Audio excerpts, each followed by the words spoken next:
Welcome back from the break. आप देख रहे हैं ब्यूटी एंड फिटनेस। आज का हमारा टॉपिक है न्यूट्रिशन एंड न्यूट्रिशनल वैल्यूज़। हमारे साथ मौजूद हैं Sabeen Siddiqui and doctor Lubna. Doctor Lubna is a general physician and Sabeen is a nutritionist. तो अभी हम बात कर रहे थे न्यूट्रिशन के बारे में जनरली बहुत ज़्यादा, तो और हमने बात की थी फाइबर के बारे में, कार्ब्स के बारे में, and now it's time to talk about fats. Good fats होते हैं, बैड फैट्स होते हैं। हम सबको पता है कि fat exactly it's not a very good thing, लेकिन गुड फैट्स क्या होते हैं I think it's very important कि हमारी ऑडियंस को पता होना चाहिए। तो let's start with you Sabeen. Good fats क्या होते हैं? Then I will ask you bad fats क्या होते हैं। गुड फैट्स में आप इस तरह से कह लो कि एक अनसैचुरेटेड फैट्स होते हैं, एक सैचुरेटेड फैट्स होते हैं। Saturated fats are solid at room temperature, सही है, जैसा बटर हो गया, घी हो गया, दे आर सैचुरेटेड फैट, सही है। और अगर आप अनसैचुरेटेड फैट देखते हो तो it is a vegetable oil, see plant oil, वो उसमें आ जाता है। गुड फैट्स अगर आप लेते हो जिससे आपका HDL high density lipid protein जो है वो भी इंक्रीज़ होता है, तो उसमें अब जो लेटेस्ट रिसर्चेस हैं वो काफ़ी इंकरेज करी हैं the intake of nuts, right, peanuts वगैरह। Definitely, but you have to make sure कि आप जिसको रिकमेंड कर रहे हैं उसको आपने आगे से ये भी ब्रीफिंग देनी है। यूजुअली हमारे पास जो नट्स वगैरह अवेलेबल होते हैं वो सॉल्टेड होते हैं, तो वो फिर आपने डिस्करेज करना है। It should be roasted but not salted. अच्छा, तो मतलब कि इंस्टेड ऑफ पीनट्स के अलावा गुड फैट्स किस चीज़ में आपको मिलेगे and vegetable oil normal foods में? एग योक में हो जाता है बेसिकली, ठीक है, लिवर में हो जाता है, और ब्रेन इसका बहुत प्रॉपर सोर्स आ जाता है ब्रेन। तो अच्छी बात नॉट टॉकिंग अबाउट ब्रेन, आप हंस रही, ठीक है ना, लेकिन ये इसके मेन सोर्स होते हैं कि एग योक हो गया, लिवर हो गया, फिश, ठीक है ना, इस तरह की चीज़ों में आ जाता है। बट ये है कि कोलेस्ट्रॉल में एक बात जहाँ तक कहूँगी कि देखिए ये ज़रूरी भी है, ये नहीं आप कहें कि कोलेस्ट्रॉल लेवल हाई होना गलत है, बट एक सर्टन लिमिट होनी चाहिए हर चीज़ की। अगर आपने सोचा कि कोलेस्ट्रॉल का भी क्या है, वो प्रोवाइड करता है, बॉडी को एनर्जी प्रोवाइड करता है।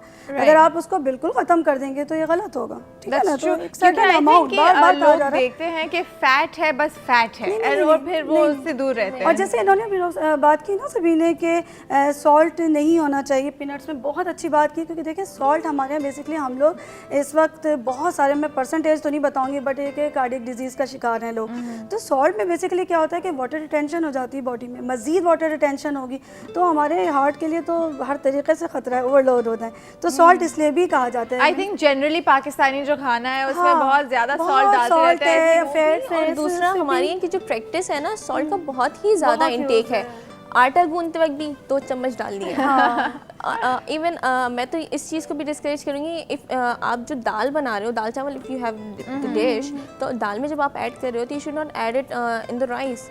वो एक चीज़ आप डबल क्वांटिटी में ले रहे हो, वो तो जाहिर सी बात है फिर आगे जाके आपके और बिल्कुल आई थिंक, और वैसे भी शुरू की कुछ दिनों की बात है, आप उसके बाद आपके टेस्ट बस वैसे सेट हो जाते हैं। तो आई थिंक कि अगर आप 3-4 दिन आप अपने टेस्ट को कॉम्प्रोमाइज़ कर लें तो आपकी ओवरऑल हेल्थ बेहतर हो जाएगी। बच्चों को शुरू से जो कहा जाता है कि बेस्ट डाइटरी प्लान की तरफ जाएं, कि स्टैंडर्ड डाइटरी प्लान, वो यही कहा जाता है कि आप बच्चों की टेस्ट बर्ड्स डेवलप ही उस तरह करें। That's true. कि आप उसको लो शुगर, लो सॉल्ट, इसका आदी बनाएं। बिल्कुल, अगर आप शुरू में आप लंच में ये करेंगे, आप उन्हें चिप्स देंगे और बिस्किट्स देंगे, बस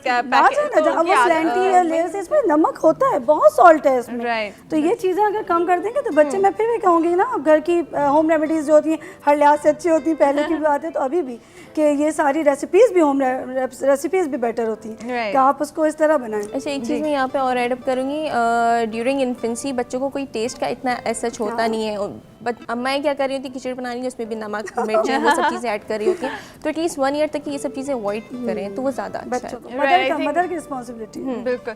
तो अभी आई जस्ट रियलाइज समथिंग कि हम वेजिटेबल्स वैसे भी हमारी पाकिस्तानी डाइट में काफ़ी इस्तेमाल होते हैं, सब्जी तो बनती है आई थिंक दिन में 1-2 दफ़ा जी, but the thing is that कि जो कुकिंग मेथड है ना, मैं वो ही बोलने वाली, जब तक भून नहीं लेते उसकी ग्रीननेस जो है ना, ग्रीन बिल्कुल ब्लैक नहीं हो जाती तब तक हम उसको निकल आता है उसमें से, बोलने वाली ठीक है, उसमें से तो फिर सारी न्यूट्रिशनल कंटेंट तो निकलती होगी, राइट। तो आपको किस हद तक पकाना चाहिए खाने को ताकि उसकी न्यूट्रिशनल वैल्यू वो ही रहे?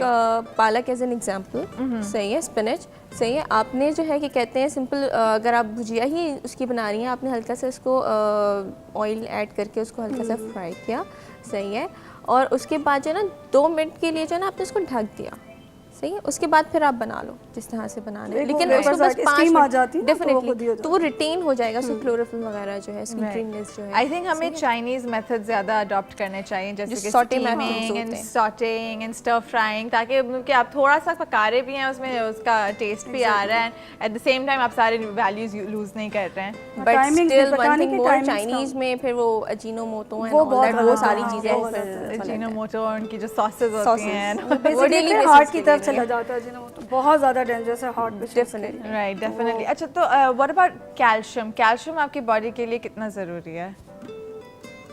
Calcium definitely for your bone health, for your muscles के लिए, आपके लिए as an iron I just remembered one thing, मुझे ये क्वेश्चन पूछना था, काफ़ी टाइम से मैं पूछना चाह रही हूँ। जब ये कैल्शियम जो है, अगर आप नेचुरल सोर्सेज से लेते हैं, जैसे कि आपका मिल्की है, वो बेहतर है, या is it also okay to take a tablet? नहीं Natural sources. नहीं, मतलब जो कि आपकी अगर diet- आप टैबलेट नहीं, ले रहे हैं, always. वो आपके लिए बुरी है? नहीं, बुरी तो नहीं होंगी, बट जो आप नेचुरल सोर्स से लेंगे ना, वो आपकी बॉडी उसको यूटिलाइज करके जो एक्स्ट्रा को एक्सक्रीट आउट हो जाएगा। Fine. एक तो देखिए But इसमें और दूसरा- बेटर, सॉरी आप कंटिन्यू करें, आप करें। और दूसरा ये कि आप अगर कोई सप्लीमेंट्स वगैरह टैबलेट की फॉर्म में लेते हैं तो वो टॉक्सिसिटी की तरफ जा हाँ, सकता है, exactly. That will not be safe. Right, तो उसमें कुछ कैल्शियम डिपॉजिट्स का कोई मसला आ जाता है अगर आप टैबलेट्स ले रहे हैं तो? कैल्शियम डिपॉजिट्स भी, प्लस ये किडनीज के लिए बहुत ज़्यादा हार्मफुल रह जाता है, अच्छा, क्योंकि जिस फॉर्म में ली जाती है। सेकंड बात में जो एक बात और थोड़ी ऐड करूंगी जी। कि अगर आप कह रही हैं ना कैल्शियम इंटेक नेचुरल सोर्सेज लें, तो उससे आपकी रिक्वायरमेंट, फूड रिक्वायरमेंट भी पूरी हो रही है। Right. देखिए, एक कैप्सूल आप ले रहे हैं, आपको ये नहीं लगेगा कि आपने खाना खाया है Single या आपका true. पेट भरा है, ठीक है ना, वो एक पिल के तौर पर आप ले रहे हैं। बट अगर आपने उसको किसी फॉर्म में ले लिया, बनाना ले लिया या मिल्क ले लिया, अदर फॉर्म्स की जितनी भी हैं कैल्शियम की आती हैं, वेजिटेबल्स में आ जाती हैं ग्रीन लीफी, तो वो आपको बहुत अच्छी तरीके से वो आ जाएगा ना, कि आपको एक ये भी फीलिंग आएगी कि आपने खा लिया है कुछ, एग्जैक्टली, तो आपकी वो रिक्वायरमेंट पूरी हो रही है। जैसे और सिंगल नेचुरल जो चीज़ न्यूट्रिएंट है नहीं होगा, दूसरे न्यूट्रिएंट्स भी आप सब उसके मिल साथ- जाएंगे ना, उसमें मजीद चीज़ें ऐड अप होंगी। खाली आप कैल्शियम तो कैल्शियम लेंगे, इसके बजाय ये अच्छा नहीं है कि आप कैल्शियम के साथ 3 चीज़ें और ले लें। That's very true. अच्छा, हमने बहुत सारी न्यूट्रिशन के बारे में बातें की हैं, लेकिन अभी बहुत सारी बातें रहती भी है, लेकिन unfortunately it's the end of our show. तो मैं पूछना चाहूँगी कि आपके लास्ट मैसेजेस क्या होंगे इंडिविजुअली? डॉक्टर लुबना, आप पहले। देखिए, मेरी सबसे पहली बात ये रहेगी कि सबसे ज़्यादा रिस्पॉन्सिबिलिटीज़ तो मदर्स पे आती है, ठीक है ना, क्योंकि बच्चा जो होता है स्टार्ट घर से लेता है। तो बजाय आप इसको डॉक्टर्स के पास ले जाने के लिए, एक मदर को एजुकेटेड होना चाहिए, इतनी नॉलेज सबको होनी चाहिए। अगर नहीं है तो वो लें, ठीक है, कहीं से पढ़ें, कुछ भी करें, डॉक्टर्स के पास जाएं, न्यूट्रिशनिस्ट के पास जाएं, और वो नॉलेज लें कि बैलेंस्ड डेली डाइट क्या होनी चाहिए बच्चे की, आपकी ख़ुद की और आपके फैमिली के जितने मेंबर्स हैं, ठीक है, और उसको उस तरीके से अप्लाई करें, उसको बदल बदल के डिफरेंट चीज़ें बना के उसको चेंज करके करें।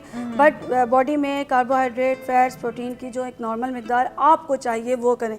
ये नहीं कि आपने सुन लिया है कि ये रिक्वायरमेंट है, ये डाइट चार्ट है, आपने अप्लाई कर लिया। नो, डाइट चार्ट हर एक के लिहाज से अलग होना चाहिए, ठीक है, प्लस डाइट हाइजीनिक होनी चाहिए और फ्रेश होनी चाहिए। Okay, thank you. वही मेरा सेम मैसेज होगा कि जो है कि कहते हैं इंडिविजुअल रिक्वायरमेंट के हिसाब से हर बंदे की अलग रिक्वायरमेंट होती है।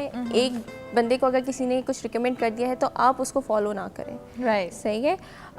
डिफरेंट इंटरनेट्स वगैरह पे भी बहुत ज़्यादा फेक चीज़ें भी हैं, बहुत ज़्यादा क्रैश डाइटिंग्स वगैरह भी हैं। आजकल की जो फीमेल्स हैं बहुत ज़्यादा स्लिम एंड स्मार्ट हो जाएं, तो ये बस फाके करना शुरू हो जाओ और जस्ट जूसेस ले लो, तो that will not be good. Temporary basis पे हो सकता है आपका वेट लॉस हो 5 to 6 पाउंड्स पर week, but definitely it will not be the permanent one, सही है। और फिर जब आप अपनी नॉर्मल डाइट, अपनी नॉर्मल रूटीन पे आओगे तो you will gain double of the weight. Right, okay, thank you so much both of you for joining us for this episode. ये था हमारा आज का एपिसोड। आई थिंक ये सबसे ज़्यादा इंपॉर्टेंट चीज़ ये होगी कि जो वो फूड पिरामिड है, आप उसे सही तरीके से स्टडी करें। अगर आप भूल गए, आप रिफ्रेश कर लें अपनी मेमोरी को, just stick it on your fridge और समथिंग, ताकि हमेशा आपको याद रहे कि आपको कितनी क्वांटिटीज़ शामिल करनी चाहिए हर मील में। So that is the end of our episode. अगले हफ्ते फिर मिलते हैं with another topic. Till then take very good care of yourselves and अल्लाह हाफिज़।